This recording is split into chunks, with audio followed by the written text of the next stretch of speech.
course, fiction can be about so many things. What are the real world topics that sort of blend into this subject matter? Maybe your book is on somebody that has cancer and you write an op-ed about it's Breast Cancer Awareness Month. And then in that byline, you can be Ericka Andersen is writing a book on XYZ, title of the book, link to your website. I see that as a very good and powerful way to be promoting your work, your fiction work, while using a nonfiction subject. Welcome back to the Business of Christian Fiction. I'm your host, Rachel Fehrenbach, and joining me today is Ericka Andersen. Ericka is a published author of 2 books, right? 2 books now? Yep, 2 books. Yeah, and she contributes freelance articles regularly to places like the Wall Street Journal, the New York Times, and Christianity Today.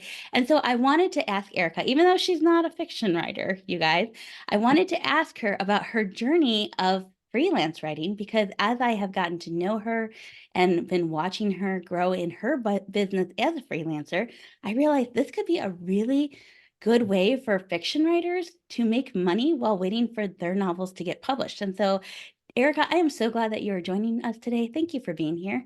Oh, thank you for asking me. I'm so excited to be a part of the fiction world. Yeah, it's a little bit different of a world, but the same principles kind of are there as far as like it takes a bit to get a book published. So in the meantime, Right. we need to be making money. And for fiction writers, it's a little harder. Nonfiction writers can take their topic and they can create like mini courses out of it. They can do speaking gigs. And so there's some income that can come in while they're waiting for a publisher to pick them up, but not so much with a fiction writer. And so it's a little bit difficult. And so there's always this tension between, I want to write my novel, but I need to pay the bills at the same time. And so I cannot wait for us to get into this conversation. But before we get too far down the road with all your expertise and wisdom and knowledge, I want you to just kind of share a little bit about yourself.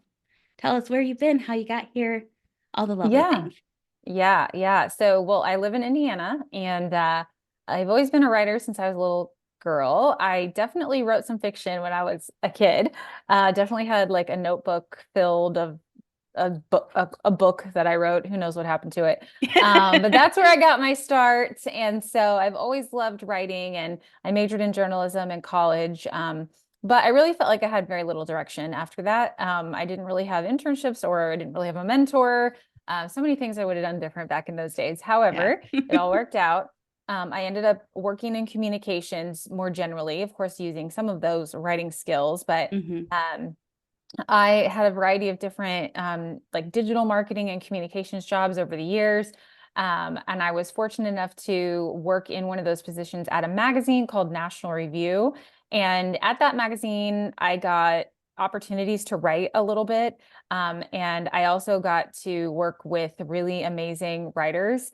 And so through some of that exposure and experience and just my own, just always loving to write, I ended up writing that first book, not really thinking that I would actually be able to get it published. Like I really planned pretty much to self-publish. And it's a long story, but God opened some doors, and next thing you know, I had a book deal. And if you want that story, you can find it probably somewhere on my Instagram. But it happened. And so that really propelled me into, I want to be like a real writer now. I mean, obviously I wrote this book, which is really unique story about my husband and his life growing up, and the things that God did for him. But essentially, like, that's where I said, I actually want to like write articles and like write freelance. And so some of the topics in that book were what sort of pushed me to pitch some ideas about things like addiction and like family life and things like that. So that sort of, I started pitching and realizing, oh my gosh, like I can actually like get stuff published and sort of getting into the business a little bit and recognizing how possible this was for a normal person that maybe didn't really have any name ID. And so long story short, I've been doing that now for about 4 or 5 years, published a second book, and now also teach people how to become freelance writers. And there's 2 sides to that, which is one, the side that I was just talking about, which is like publishing articles in magazines and newspapers. And then there's also like another side of that, which is content writing and copywriting and just Mm, other ways that you can use your skills. And that side of it actually is the side that you're going to make more money at. So yeah. I teach both. And it really is cool to be able to know that you're a good writer and use your writing skills to get paid. And so I think there's a lot of opportunity out there that people don't know about. What else about me is that I'm a mom of two, 5 and 8-year-old, and yeah, that all of that keeps me pretty busy. Wow. What an interesting journey. So what was the first book that you published? What's the name of that? It's called Leaving Cloud Nine, The True Story of a Life Resurrected from the Ashes of Poverty, Trauma, and Mental Illness. Whoa, So that's a it's a mouthful. mouthful. It's a mouthful. It's a lot going on there. Yeah, so it's a memoir of my husband's life, growing up in poverty and trauma and all of these things, and all that he went through, and then how God, sort of redeemed his life in so many beautiful ways. And so it's interesting, like you don't normally have a memoir that's really written by someone else, Right. but he's not a writer. And, I had always wanted to write a book. And he's, when he started telling me a story when we were dating and I first met him, I was like, man, your life sounds like a book or a movie. And he's like, well, you said you wanted to write a book. And so he's put the idea in my head, and we went forward from there. And ultimately, really think it was a God opening doors to make that happen, because I certainly could have done it. I didn't know what I was doing for the most part. So that happened. Yeah. That's really neat that you're able to capture his story down for him and kind of preserve it and also use it to um, just minister to others and encourage Hmm. others. And that's so beautiful. And I know your second book is about the church, right? Hmm. And what's the title of that, just in case anybody wants to go check it out? Yeah, I welcome you to check it out. It's called Reason to Return: Why Women Need the Church and the Church Needs Women. And that really, ultimately, I got to that book from the first book because I started writing about addiction and all of these things, and started to come upon research showing that those who are part of a local church community are less likely to live in addiction, they're less likely to be depressed, and all of these positive things about the church community. Mhm. And then at the same time, finding out women were leaving at faster rates than ever before. And I thought, oh my gosh, this is not good. Yeah. Let's talk about it. And that's how that book came to be. So did you start freelancing before you pitched that second book? I was freelancing before I pitched the book. Okay. It's like some of the freelance articles I was doing actually was ultimately very inspiring to actually move forward with the book, Yeah. which I tell people that it's such a great idea to use freelancing as a launch point for books, because Hmm. not only do you get sort of ingrained in the community and you become, more learned in your subject matter, but it starts to build a name ID for you and platform in a different way. Whereas, because we Yeah. know that platform is tricky, we know also that publishers are no longer looking at Instagram and thinking that that's going to sell all your books, because it's Right. not. It's So, not.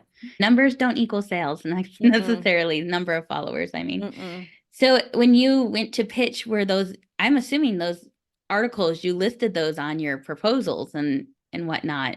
Am I Mm-hmm. correct in that?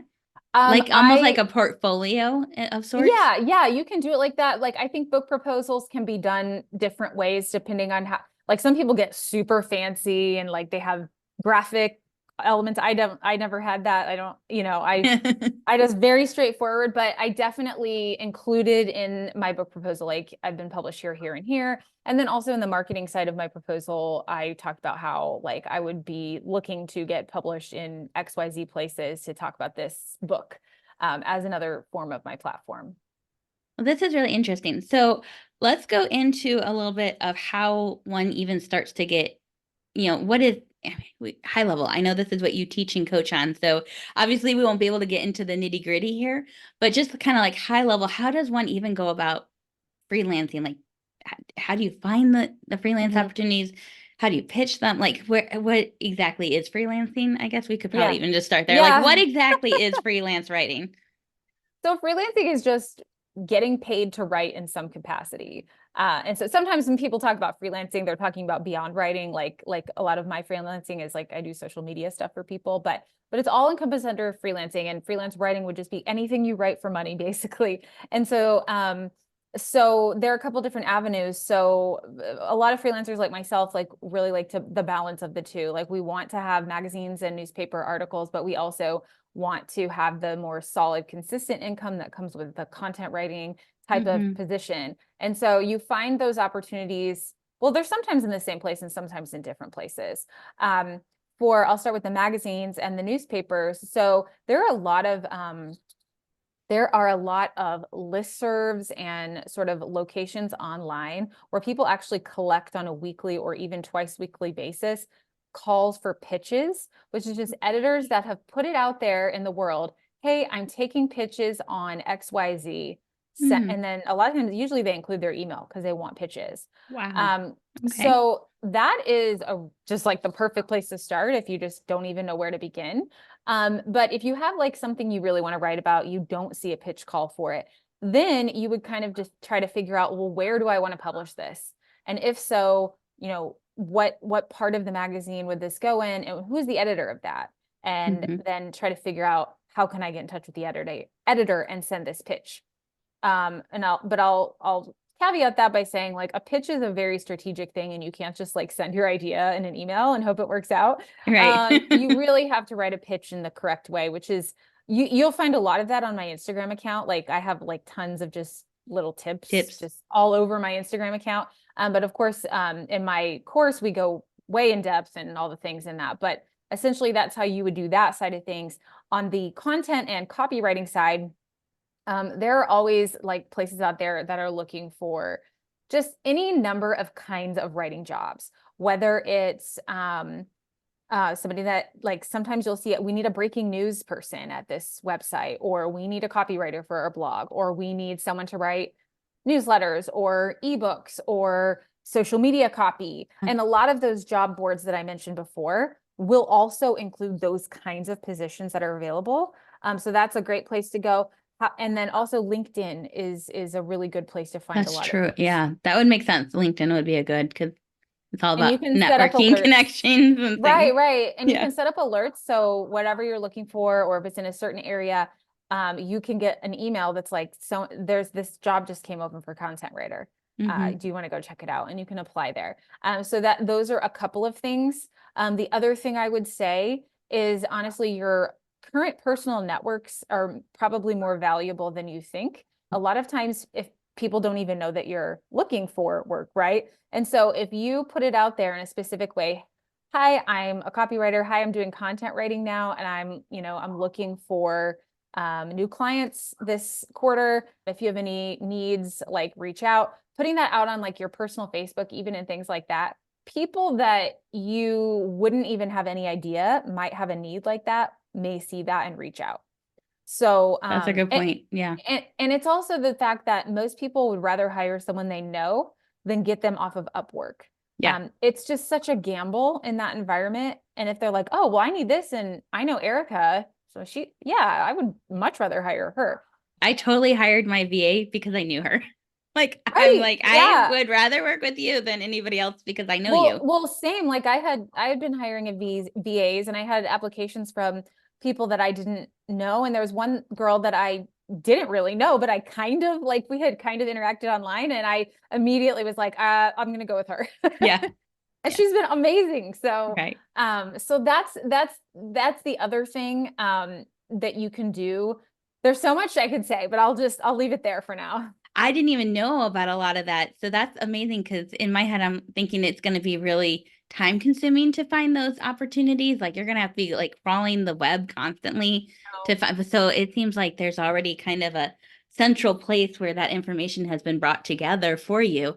That's so helpful because one of the things I was going to ask you about was as fiction writers, most of the time you have a full-time gig and you're doing this novel thing on the side. Mm-hmm.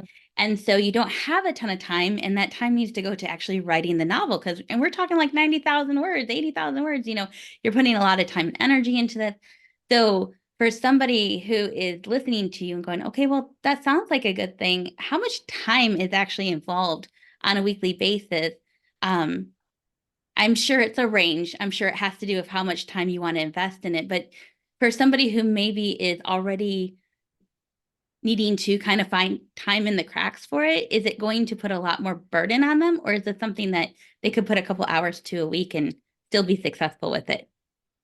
Yeah, I mean, I think, for this person probably is more looking for the content, consistent income type of thing.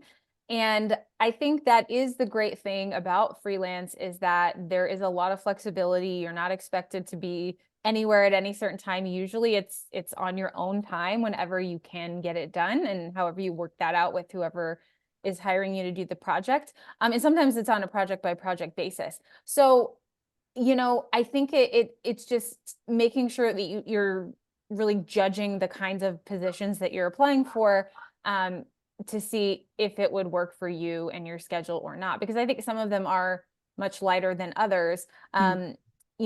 I call it what I call my big clients are called anchor clients, and they like bring in the bulk of my income, and that I consider like a big part of my day. And if you want to get that higher consistent income, you kind of have to commit to a lot more. But you Hmm. can find these ones where it's like, okay, so like I have one client, for example, that I do something for them every month and I get paid $750, but I just do it whenever on my own time. And so that's like, You probably just have a deadline for it, right? They're like, right, you need it by right, this time. And right, whenever right. you get it done is when you get it done. Exactly. So $750, I mean, if that's all you brought in extra, like that could be great on top of a full-time job, Oh, right? for sure. Yeah. So, and the other thing I would say is sometimes you can even like I actually sort of created this thing that I do for this company. I was writing blog posts for them and they're like, we need video content. And I was like, well, I could do some interviews for you. So basically every month I seek out a person that fits for their sort of business and I do a video interview with that person and then they use that for all their networks. So I'm just sort of like, I'm a host of like a little kind of like a show. Yeah. And that was sort of my idea. I sort of made that up and I've been doing it now for like almost 3 years. So Oh, wow. And yeah, so that's cool. Like just kind of the side little thing. And it's neat because it's not like you don't have to worry about anything else with like branding or socials. Cause like I have a podcast, but I have to worry about all the like putting clips to go on social and putting, like what things are, how am I going to monetize this podcast? Like what are the things that are going to go along with it? And how do I stay on brand and all that? So it's the fun of the interviewing, but without all the logistical stress of the brand. And it's not pulling away from your brand, your personal brand that you're trying mm, to maintain and build. So you mentioned a number. You mentioned a number of how much you got paid. yeah. So I remember being in college, and when I heard about freelancing, it sounded so pitiful. Like it was like 5 cents a word. It was like really, like you could be putting 3 hours worth of work into something and get paid $5. And so what would you say is the actual likelihood of making decent money from freelancing? Obviously, you're a proponent for it. So I'm assuming that there's a possibility of making actual decent money, but can you share a little bit more about that? Yeah, so I mean, a lot of people will start on a place like Upwork or Fiverr looking for content jobs. Unfortunately, like those kinds of places are where you're going to find those very pitiful, terrible, terribly low rates. Yeah. I don't think it's a bad place to start because if you're just trying to dip your toe in the water and you want to get a little bit of experience doing it, I think it's fine to start there. But in general, I literally never look on those places because I just know how pitiful the pay is. So in terms of like per word, that is not as typical as it used to be. I don't find a ton of like per word payment types of things. You will find that sometimes at magazines and things like that, but even those I've gotten more flat rates for. I think your best bet for making good money is to go into it looking for like these package deals, like a monthly rate. Like I will Mm, do a blog post for you a month at this rate. okay. So a lot of times you're kind of having to put the rate out there, which is tricky. That's Mm-hmm. a tricky conversation because you're like, oh, what's your budget? I don't know. Right. Like I don't want to undersell myself. And so that's part of the experience, but Mm-hmm. also something that we talk about in my course and kind of get into the nitty gritty of the logistics of like how much should you get paid. And so much of it is dependent on your experience, all the many things, like what exactly are you doing? What are the goals? Mm-hmm. How are you going to accomplish them? So there's a lot of questions to ask, and make sure you have clarity with the person that you're working with. But if you can get a thing where you're like, I'm filling in this hole that they like, you guys need blog posts. I'm a writer. How about I'll do this many per month? And then that's how you sort of you do something that they need consistently for them. Okay. That's really helpful because I have never really heard it put that way as like you can pitch this idea of monthly. That um honestly, I thought that was more something a VA did, that not necessarily a freelance writer, just straight up writer. So that's really helpful, and I feel like that opens up like a whole world of things that you could be doing and a whole way of approaching it. And so that's really intriguing to me. So I'm thinking about this as a fiction writer. When you are thinking through the articles you're going to pitch, do they tend to be in a certain wheelhouse of yours, like that have to do with your books and the topics that your books cover, or even the next book that you're pitching? Are you thinking topical, like in order to support yourself to pitch to a book publisher, or are you like covering a wide range and you don't limit yourself? How do you personally approach it? And then what would you suggest a fiction writer do? Yeah, I mean, I tend to sort of write about a lot of the same things because I'm just familiar with those topics. I'm passionate about those things. And a lot of times they do overlap with the subjects of my books, which just sort of, just kind of goes with my interest area. And I think it's Right. good to have a bit of a niche in writing in general, because you're like, again, you're just in the know, people, you have connections, you have the information. Like it's so much quicker for me to be able to be like, oh, I should ask so and so about this, like an Mm-hmm. expert that I already know. It just becomes organic to you when you stay in the same subject matter. I actually have someone that just signed up for my course, which is going live again soon. That is a fiction writer. And so that's exciting. Mm-hmm. She had asked me some questions in the free class about it. And essentially, I think there is a lot of opportunity there. I mean, I think, of course, fiction can be about so many things. So I guess depending on where you land on subject matter, there's Yeah. always real world issues that intersect with those things. Oh, And totally. so, I think pulling out maybe a list or just brainstorming, like, what are the real world topics that sort of blend into this subject matter? Because if you are to say, write maybe you publish an essay on Huffington Post about this subject matter. Maybe your book is on somebody that has cancer or something, and you Mm-hmm. write an op-ed about, it's breast cancer awareness month and XYZ, I don't know, something personal. Um, and then in that byline, you can be Ericka Andersen is writing a book on XYZ, title of the book, link to your website. So that's like, Interesting. I see that as a very good and powerful way to be promoting your work, your fiction work, while using a nonfiction subject, in a magazine or a newspaper. Right. I can even imagine that gives you, because sometimes fiction writers will ask me, they're like, what do I post about? Like, what do I put on my socials? Like, I don't know. Like, I'm working on the thing, but it's not like I can really give too many updates. Um, and so that would be, I would suppose would give them something to talk about too. Like, hey guys, still working on my novel. It's in the stage, but while you're waiting for it to come out, go check out my article in, this magazine over here about the topic that shows up in my novel.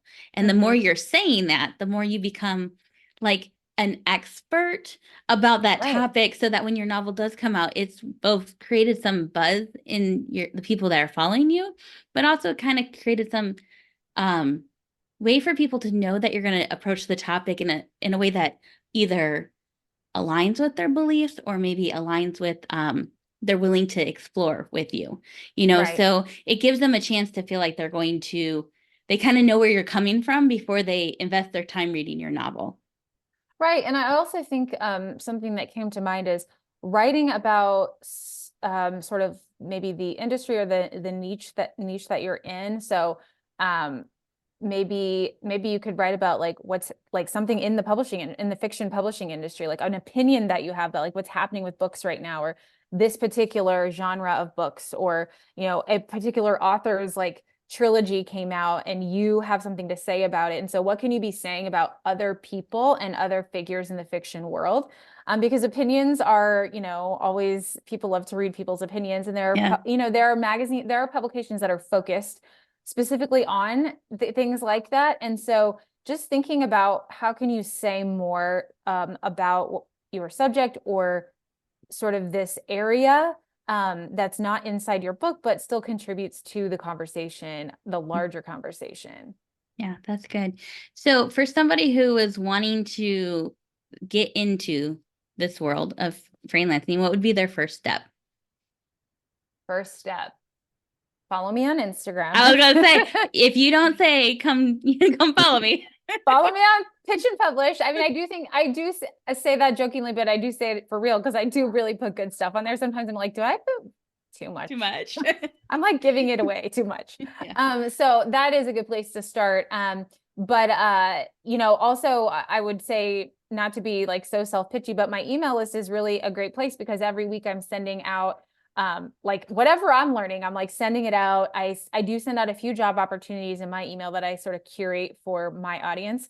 And then just like tips all the time. Like I live to serve, it's all about education on that email list. And then also there are several different email lists that you could subscribe to get some of those opportunities. I can send you the links, but one of them is called Opportunities of the Week, and the other one is just called Freelance Opportunities. Very boring. However, those are the two that I look at the most, and they are very updated every week, and they have both kinds of freelance jobs listed there. Of course, LinkedIn, great place to start. And the other thing is like, position yourself to be hired. So on LinkedIn, update your LinkedIn profile and make it known like that you are a content writer and that you're available for content writing jobs.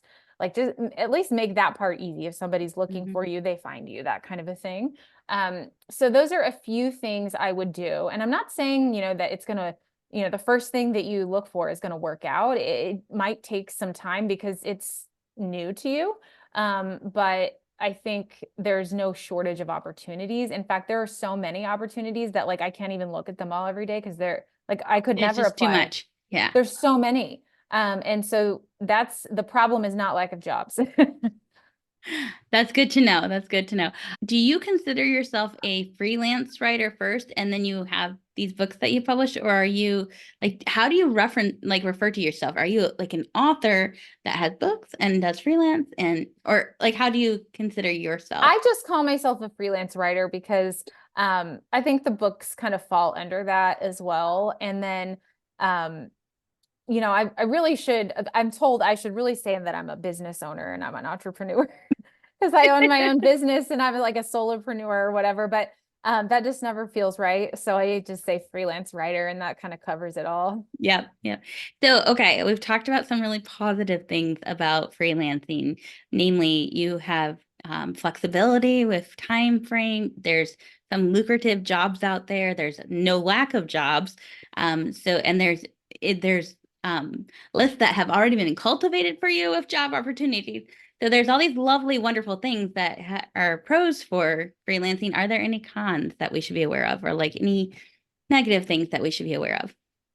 I don't think there's any cons if you're doing it as a side hustle because you're not relying on that to like bring in your living wage. Yeah. So as a side hustle, it's kind of a low risk situation. When you are doing it for your full-time living, it can be, I do think it could take a certain personality type. Like you have to be a person that can hustle a little bit at least, and be willing to be very proactive. You got to kind of think ahead. Like you do have to hold sort of at several different clients at the same time or you're not going to make enough money. And so for me, I love having different clients. I love doing different things. Like I can't stand being in one job, which is what I realized when I started freelancing. I was like, oh, this is it. This is why I have not liked my jobs all this time. Um, You and need the so variety. yeah, variety. And so I think just being, you have to be willing to network, put yourself out there, like, tell people that you're looking for work. It's definitely like not the same thing as just having a steady job and being like, oh, I get a paycheck. Yeah. So it's not for everyone necessarily, but I think definitely as a side hustle, it is worth trying. I did it for several years on the side, and it was just so great because it was just like extra money. I mean, Mm-hmm. it was awesome. And so that's the con. I mean, occasionally you'll run into people that are, you know, like, oh, you have to chase down payments. Sometimes payments are late. That sucks. So you have to deal with some of that stuff, keeping track and make sure you're getting paid and everything. But I personally have never had anyone try not to pay me. Some people have had that experience. I've never had that experience. I have. I did one. I, it's like all of a sudden flooding back to me. It's like a repressed memory, I guess. I'm like, wait a second. I did some of this. I had started trying to do some freelance stuff, and I had one really great experience writing some content for a devotional for a company. Actually, they wanted to have like this devotional for their customers, and so it wasn't like a publisher; it was like a company. And then I had this other one that wanted content for their website, and I had done a couple of websites by that point, so I worked really hard. But and it was using one of those websites like Fiverr or some Upwork or something, and I didn't do later on, a friend told me that I hadn't set it up correctly. So they weren't going to pay me until the job was completed. And I did all the work, and then they claimed that it wasn't good enough and up to their standards. And so they refused to pay me. And Mm. I was like, and so they're like, we had to change so much of your stuff. And I like looked at their site and they hadn't changed a word. And I was like, why?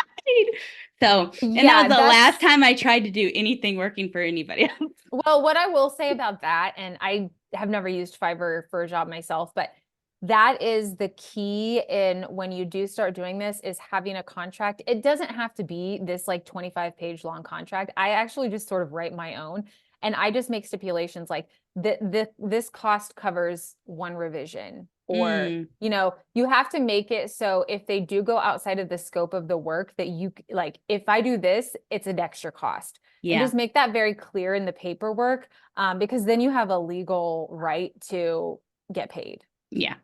Yeah. That's really smart. And I'm sure that you kind of teach about that in your course. Yes. Yeah. Okay. Yeah. Well, Awesome. it's very comprehensive, honestly. It covers a lot. But it's hard to break it out into like smaller pieces because I'm like, I feel like you need to know all of this if you're Yes. gonna do it. I know it's so hard. Like when you're trying to teach somebody a new skill and you don't want to overwhelm them with all the information, but it's all vital, right? It's all vital information for Right. I'm them, like, oh, this is like way more steps than I even realized because I just do right? it. Like, so how do you, well, it just happens. Yeah, I know it's like my phone number. Yep. So, okay, one last question for you because as you were talking, I was like, oh, I just know my listeners. There are these novel writers who like to like hold themselves up and they just like to write their words, and a lot of them are introverts. So you Mm. mentioned about like going, like putting it out there, what would you say to the person who's like, I'm more introverted, I'm more shy, I'm not really sure I can like put myself out there? What would you say to that Well, person? I don't think you have to put yourself out there like in person necessarily. Okay. I think you can do it all behind screens. I think you can be prolific on LinkedIn or, an email list or so even other social media, just to be, out there saying this is what I'm looking for. And then also, like there's a group that I'm a part of on Facebook called freelance content marketing freelance content marketing writers or something like that. And that's a place where you can network with people, you can ask people questions, you can find job opportunities through some of these Facebook groups. So literally just sort of digitally being out there, I think is Okay. enough for this. I think it's always better if you can show up to things in person, but honestly, like everything is remote because like, jobs are all over the country. So most of the time it's It's not going all to be digital. Yeah. right, but that actually does make me think of something I wanted to mention, which is there is something about being local to someone where they have an increased affinity for you. Like, oh, they're here, so it feels Yes.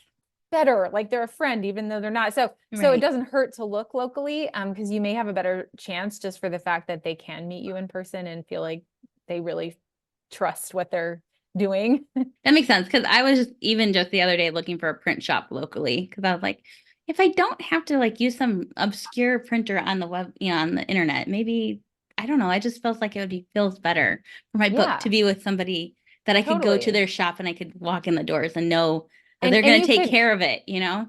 And you could sell yourself like that to local people. Like just, say you saw an organization or business, you're like, I wonder if they could use some work. I live local. I know this town. I know the people in this town. So like there's so many things that you can turn into selling points about what you do. And that's definitely one of them for geographically close.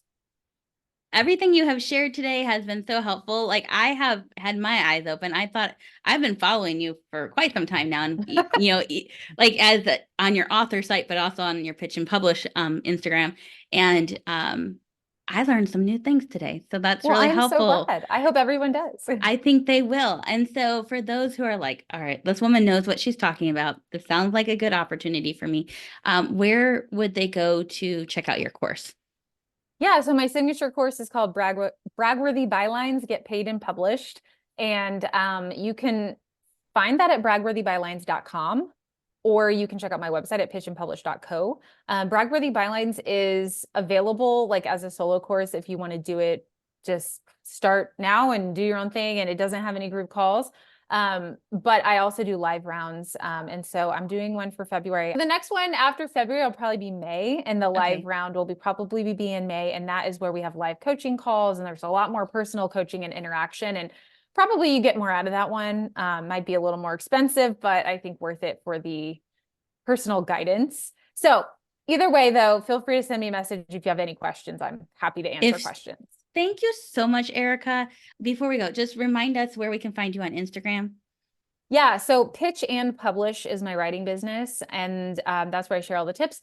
And then my Christian lady author, Christian mom brand is Ericka, Ericka_Andersen, Andersen.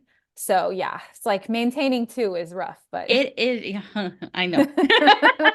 Maintaining two of everything. I have 2 TikToks for the love of God. Well, thank you so much, Ericka. I really have appreciated getting to talk to you today and learning from you. And I will definitely make sure to put all the links in the show notes so that people can check out your Instagram and your course. I just want to thank you again for being here. I really do appreciate it. Thank you so much. It was awesome. And for those of you who are listening, join us back here next week as we continue the conversation on the business of Christian fiction. Bye.